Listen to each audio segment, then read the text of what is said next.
My name is Walter Edgar Galbreath Jr. Of course, I was named Junior because my dad was Walter E. Sr. And I'm happy to have that name, even though I had nothing to do with it. But I have been given a nickname. My middle name is Edgar, and when I was in radio work in 47, 48 in Statesville, North Carolina, I was called Eddie Galbraith.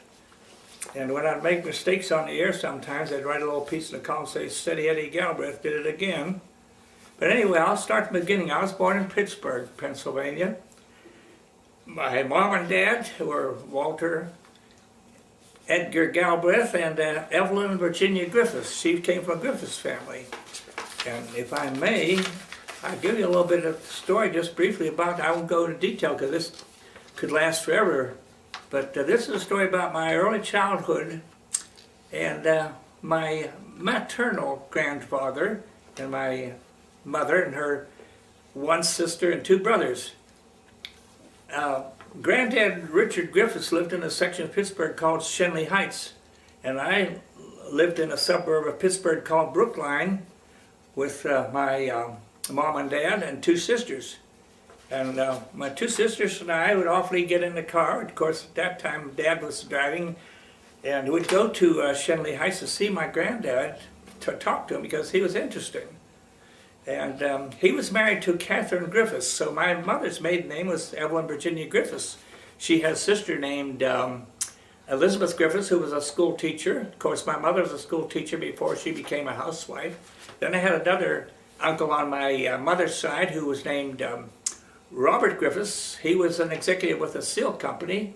And then I had another uncle named Edgar Griffiths. He was a mechanic, and he was the first one that ever took me for a ride in a car and scared the daylights out of me, but he was a good driver, and that's part of the early history. And anyway, my granddad Griffiths, he liked to go to ball games up there at Pittsburgh. We had Forbes Field, and just leave that go. You want to do cover? Okay, we were talking about Richard Griffiths, my granddad. We went to baseball games at Forbes Field, and I never saw a man love baseball like he did.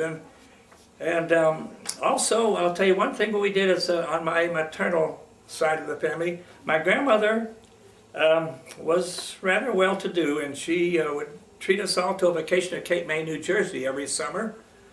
And I enjoyed that being with my family, my sisters and all my relatives, and that's what we did in the summertime most of the time.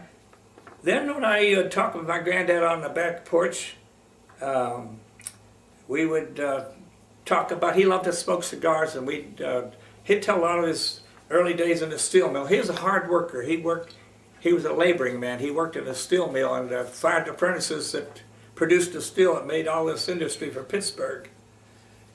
Well, that's enough about my family. I mean, my Aunt Elizabeth was a teacher, and she taught until she retired. And my Uncle Bob was still executive with the steel mill. And my Uncle Edgar, I lost track of him when I was overseas. I think he had married while I was overseas to a woman named Bessie, and they had a son. And I don't know much about that. Well, I'll go on now with my little personal part of the life now. I learned one thing about my life later. This is later. I'll give this to you in sort of a future and past.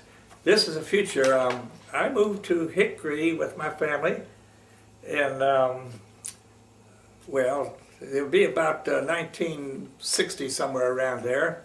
And we had a school. I taught in a high school up there. My two children went to school at St. Stephen's High School, and my daughter and son, they lived us in Hickory until they took off for various jobs. My youngest daughter, Ann, my only daughter, Ann, moved to Charlotte and worked in a dental office for a couple of years. And my son, Gary, became associated with Duke Power Company after several years of living in a place called Waxhaw in Charlotte. And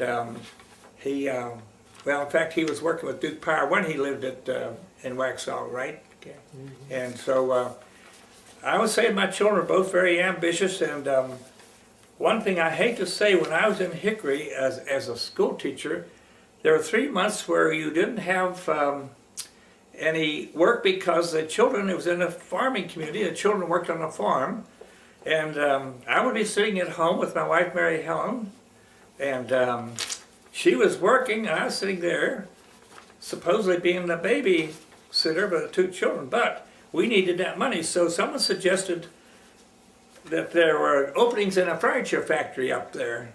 And sure enough, there was plenty of work there. I worked in a furniture factory, and for the first time in my life, I found out what hard work was. Sanding furniture is no picnic, but I had to learn that in this world, no matter what you do, whether it's a white-collar job, blue-collar job, whatever, to get money, you have to work for it.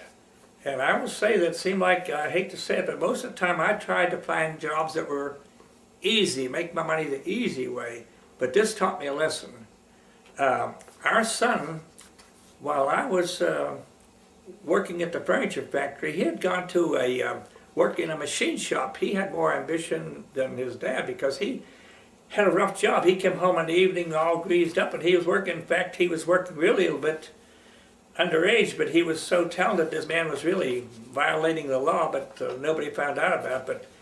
But working in a furniture factory showed me what hard work is. All my life I'd worked in what you call soft jobs, radio work, newspaper work.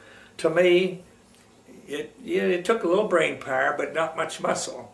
And so I found out for Hickory what hard labor, what labor is like. And I'm going to stop for the time being and get my some more facts together, and I'll come back. I want to tell you a little bit about my early childhood. You know, it's strange that the way the mind works. Sometimes you remember certain things. I guess things that stand out. But as a little child, I remember I didn't live in Brookline, where I mentioned later on in this show. I lived in a place called Shenley Heights, and I don't even remember the name of the elementary school I went to. But if I remember, I was a little bit timid in high school, but unlike today, we're talking about the year 2008, which is pretty rough in schools. Schools were pretty calm back in, let's see, I was born in 1913, so you would have to say I started school when I was 6, so what would that be? I had 6 on to 1913, that's when I started to school. But things are pretty calm. I don't have any bad memories. But I do remember living we rented that house at that time, and we were comfortable. Of course, I was the firstborn, and then I have a sister younger than me, Evelyn. She was born a year and a half after I was, and then I have a younger sister, Lois, which will come up in this story. She was born about 5 years later, so she is the youngest of the whole family. But anyway, I remember one time my mother sent me to a butcher shop. Back in those days, you didn't have your big stores with everything in one store. We had a butcher shop, a baker shop, and everything was different. And I went to the butcher shop to get a package of ground meat, which probably is about 20 cents a pound back then. And on the way back home, I do remember this, a big dog came up. The dog was trying to be friendly, but I think it's because he smelled that meat. And I didn't touch the dog, but I was scared. I started to run, and the last thing I remember is seeing that dog opening up the package of ground meat and having a ball. I went home crying, and my mother said, "Don't worry about it." Of course, 20 cents a pound for meat those days was nothing, but I remember that one incident. That's odd, but I don't know whatever happened to the dog, but I know what happened to the meat.